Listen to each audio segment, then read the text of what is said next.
Di mana Gunung Lewotobi laki-laki di Kabupaten Flores Timur ini kembali erupsi. Ya, warga panik menyelamatkan diri dari hujan kerikil dan juga lumpur.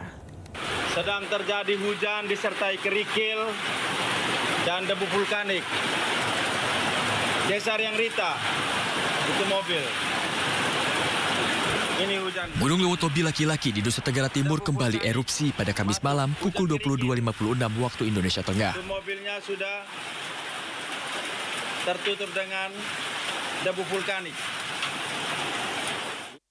Kolom abu membumbung dengan ketinggian 8.000 meter di atas puncak mengarah ke barat daya dan barat. Saat ini Gunung Lewotobi laki-laki berada pada status level 4. Warga panik menyelamatkan diri ke jalan saat terjadi letusan yang disertai hujan kerikil dan lumpur yang mengarah ke desa Lewotobi. Masyarakat maupun wisatawan di sekitar Gunung Lewotobi laki-laki diimbau menjauh dari radius 7 hingga 8 km dari pusat erupsi. Petugas juga meminta masyarakat untuk tetap tenang dan tetap mewaspadai potensi banjir lahar pada sungai-sungai yang berhulu di puncak gunung jika terjadi hujan dengan intensitas tinggi. Dari Kabupaten Flores Timur, Nusa Tenggara Timur, Joni Nura, iNews melaporkan. Pemirsa, asap hitam tiba-tiba mengepul di dalam sebuah pusat perbelanjaan di kawasan Jakarta Pusat. Ya, asap muncul dari lampu hias di lantai dasar gedung.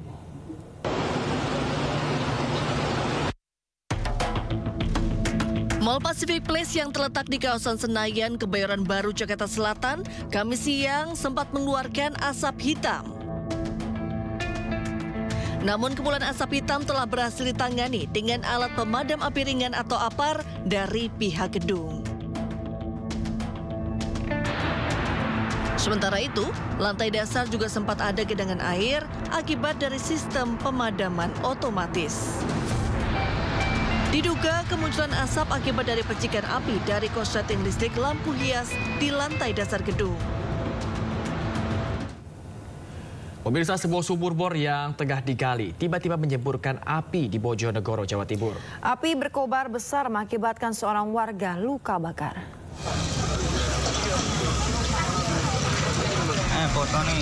Warga dusun Sidomulyo, Desa Klepe, Kecamatan Sukosewo, Kabupaten Bojonegoro, Jawa Timur, dikejutkan peristiwa kebakaran dipicu penggalian sumur bor yang mengeluarkan semburan api. Insiden ini berawal saat sebuah sumur yang digali di area sebuah masjid itu tiba-tiba mengeluarkan gas dengan bau menyengat saat kedalaman galian mencapai 60 meter. Api mulai menyala saat seorang warga menyalakan rokok di dekat sumur tersebut. Akibatnya, api berkobar besar hingga mengakibatkan seorang warga mengalami luka bakar ringan. Tugas pemadam kebakaran Bojonegoro yang tiba di lokasi langsung berusaha memadamkan api dan akhirnya berhasil menguasai keadaan.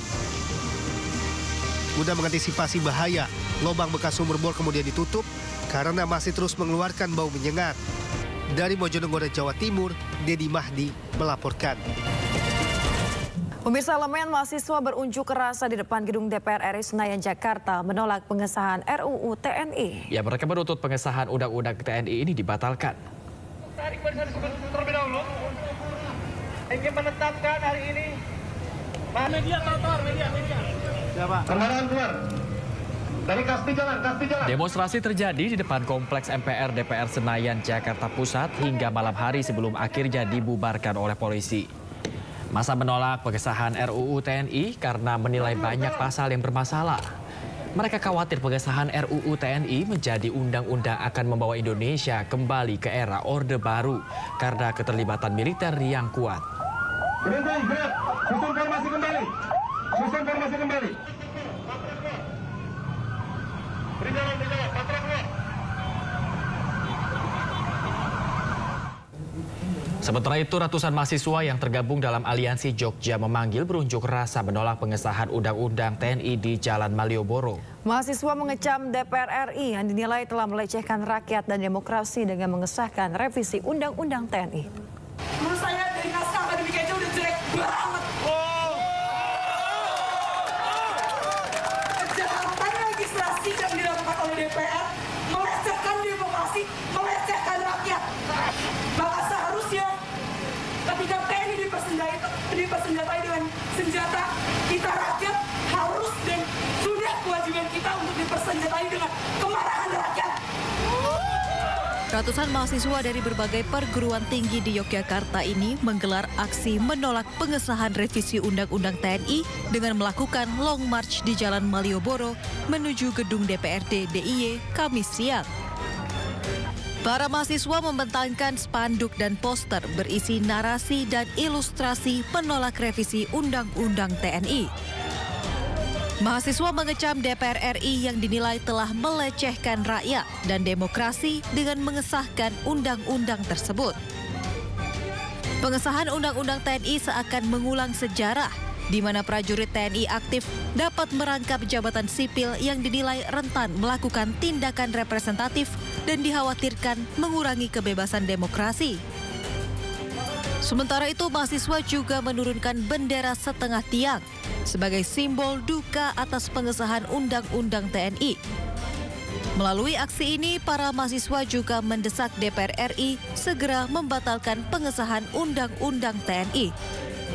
Dari Yogyakarta, Kunanto Farhan, iNews melaporkan. Pemirsa, di Bandung, Jawa Barat, mahasiswa turun ke jalan menolak pengesahan revisi Undang-Undang TNI. Undang-Undang TNI dinilai membuat pemerintah tidak dapat dikritik oleh masyarakat dan melahirkan kembali Orde Baru.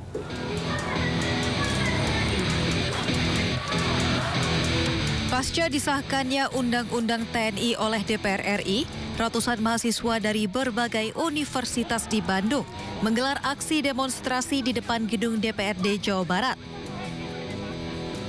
Dalam aksinya, mahasiswa mengutuk pemerintah yang baru saja mengesahkan Undang-Undang TNI. Mahasiswa juga menilai jika proses pengesahan Undang-Undang TNI dirancang dengan tidak melibatkan pihak sipil. Di samping itu, mahasiswa juga menuntut agar pemerintah mencabut kembali Undang-Undang ITE agar sistem Orde Baru tidak kembali terjadi. Dan tuntutan kita diantaranya adalah menolak UU TNI ini yang baru saja disahkan, karena hal tersebut sangat tidak memihak kepada rakyat. Kita menolak, salah satu tuntutan kita adalah kita menolak segala bentuk militarisme kekejaman negara, karena itu adalah bentuk konkret bahwa negara menjadikan militer sebagai alat untuk menindas masyarakat, untuk membungkam kita semua. Maka dari itu jelaslah tuntutan kita bahwa kita datang ke sini hanya untuk menuntut hak kita, bahwa tidak boleh ada undang-undang yang disahkan sama negara tanpa campur tangan dari masyarakat. Masa aksi juga mengancam jika tuntutan mereka tidak digubris akan kembali melaksanakan aksi yang lebih besar. Dari Bandung, Jawa Barat, Ervan David, iNews melaporkan. Pemirsa, DPR RI resmi mengesahkan revisi Undang-Undang TNI dalam rapat paripurna DPR ke-15. Ketua DPR Puan Maharani meminta publik tidak berburuk sangka dan menegaskan prajurit aktif tetap dilarang berbisnis dan juga berpolitik. Sekarang tibalah saatnya kami meminta persetujuan fraksi-fraksi terhadap rancangan undang-undang tentang perubahan atas Undang-Undang Nomor 34 Tahun 2004 tentang Tentara Nasional Indonesia. Apakah dapat disetujui untuk disahkan menjadi undang-undang? Terima kasih.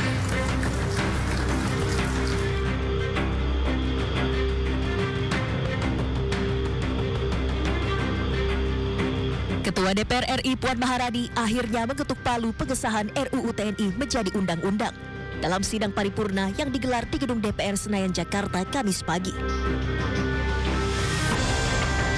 Paripurna pengesahan RUU TNI dihadiri 412 anggota Dewan dan turut dihadiri Menteri Pertahanan Syafri Syamsuddin, Panglima TNI Jenderal Agus Subianto, Menteri Sekretaris Negara Prasetyo Hadi, dan sejumlah pejabat lainnya. Sebanyak 8 fraksi di DPR atau seluruh fraksi menghadiri rapat paripurna dan menyatakan setuju atas RUU TNI. Tak ada penolakan dari 8 fraksi di DPR, namun masing-masing fraksi memberikan catatan. Atas pengesahan RUU TNI yang menuai kontroversi, Ketua DPR Puan Maharani menegaskan Undang-Undang TNI yang baru tetap melarang prajurit aktif untuk berbisnis dan menjadi anggota partai politik. tetap dilarang, tidak boleh berbisnis, tidak boleh menjadi anggota partai politik, dan ada beberapa lagi itu harus, dan bahkan kalau di luar dari pasal 47 bahwa cuman ada 14 kementerian lembaga yang boleh diduduki TNI aktif, yang TNI aktif itu harus mundur atau pensiun dini. Jadi tolong jangan ada kecurigaan, jangan salah berprasangka dulu. Mari kita sama-sama baca dengan baik setelah undang-undang ini disahkan. Dalam RUU TNI yang telah disahkan, perubahan yang paling menjadi sorotan adalah jabatan TNI aktif di Kementerian Lembaga Sipil. Yakni TNI aktif kini bisa menjabat di 14 kementerian lembaga.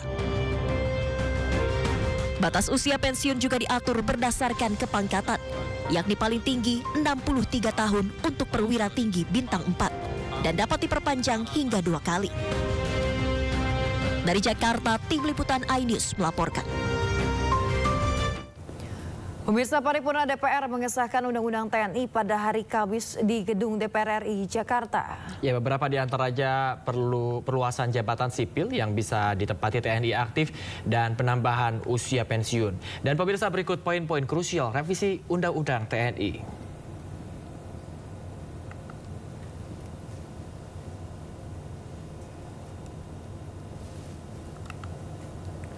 Pemirsa, yang pertama adalah mengenai kedudukan TNI, di mana di Undang-Undang yang lama disebutkan dalam pengarahan dan penggunaan kekuatan militer, TNI berkedudukan di bawah Presiden. Sedangkan di Undang-Undang yang baru, TNI merupakan alat-alat negara di bidang pertahanan dan keamanan negara berkedudukan di bawah Presiden. Kemudian selanjutnya pemirsa, terkait dengan Wakil Panglima TNI dalam Undang-Undang lama disebutkan TNI dipimpin oleh seorang Panglima yang diangkat dan dihentikan oleh Presiden dengan persetujuan DPR. Sementara dalam Undang-Undang terbaru, Panglima TNI dibantu oleh seorang Wakil Panglima berpangkat perwira tinggi bintang 4. Dan yang ketiga pemirsa adalah terkait kedudukan jabatan sipil, di mana di Undang-Undang lama ini disebutkan prajurit dapat menduduki jabatan sipil setelah mengundurkan diri atau pensiun dari dinas aktif keprajuritan. Sementara itu di Undang-Undang yang baru disebutkan prajurit aktif dapat menduduki jabatan pada kementerian atau lembaga lain yang membutuhkan tenaga dan keahlian prajurit aktif sesuai dengan kebijakan Presiden.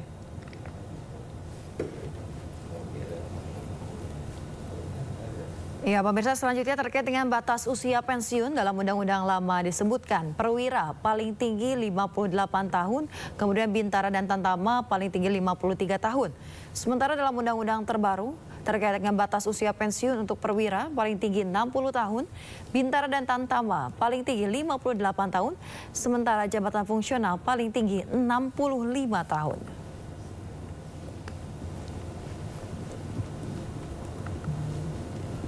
Poin berikutnya pemirsa adalah mengenai penghapusan larangan prajurit ini untuk berbisnis. Di mana yang kita tahu di Undang-Undang lama ini disebutkan prajurit dilarang terlibat dalam kegiatan bisnis.